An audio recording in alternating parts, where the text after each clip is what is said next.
Demonetize. Welcome साथीहरू, फेरि पनि स्वागत छ यो भिडियोमा हजुरलाई। हजुरको पनि यहाँ हेर्नुहोस् त, यस्तो खालको ग्रिन टिकी देखाएको छ। यो किन देखायो त? हजुरले बुझ्न सक्नुहुन्छ यसको मतलब के हो त? किन देखायो? अरूको भिडियो हालेर तपाईँको कपिराइटको इस्यु होइन नि यो चाहिँ के भएर भएको भन्दाखेरि चाहिँ हजुरलाई म क्लियरली भनेर बताउँछु त हजुरलाई। यो चाहिँ हजुरले एउटै भिडियोलाई बारम्बार रिपिट गर्दै हाल्नुभयो, एउटै फोटो रिपिट गर्दै हाल्नुभयो, त्यही डिजाइनमा त्यही स्टाइलमा भने चाहिँ हजुरको यस्तो खालको येल्लो देखाउँछ है त साथीहरू।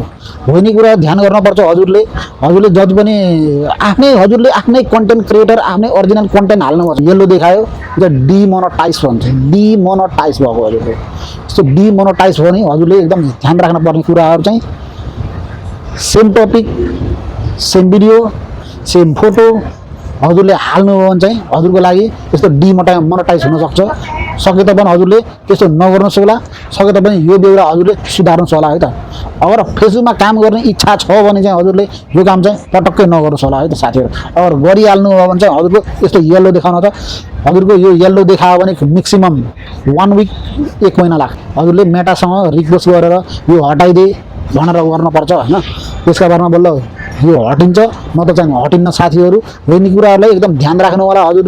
जति पनि कन्टेन्ट क्रिएटर हुनुहुन्छ सेम आफै बोलेर हाल्नुहोस्, थरी डिजाइन बनाउनुहोस्, त्यही जग्गा भयोस् न।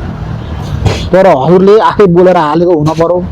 घरि एउटा फोटोलाई भोगानका थानलाई देखाएर गाना लगाउनुहुन्छ, घरि पनि त्यही हाल्नुहुन्छ, घरि पनि भोगानका थानलाई फोटो देखाएर गाना लगाउँछ, घरि पनि त्यही बाटोमा हिँड्नुहोस् गाना लगाएर हाल्नुहोस्। त्यस्तो भयो भने चाहिँ यस्तो येल्लो कलर आउन सक्छ। त्यसैले हजुरले पनि त्यस्तो काम नगर्नु होला साथीहरू। हजुरलाई मन पर्यो भने लाइक सपोर्ट गरिदिनुहोस् होला है त। हजुरलाई यस्तै नयाँ भिडियो जानकारीको लागि लिएर आउने छु साथीहरू, जोडिराख्नुहोस् होला हमेसा। Thank you very much, by by.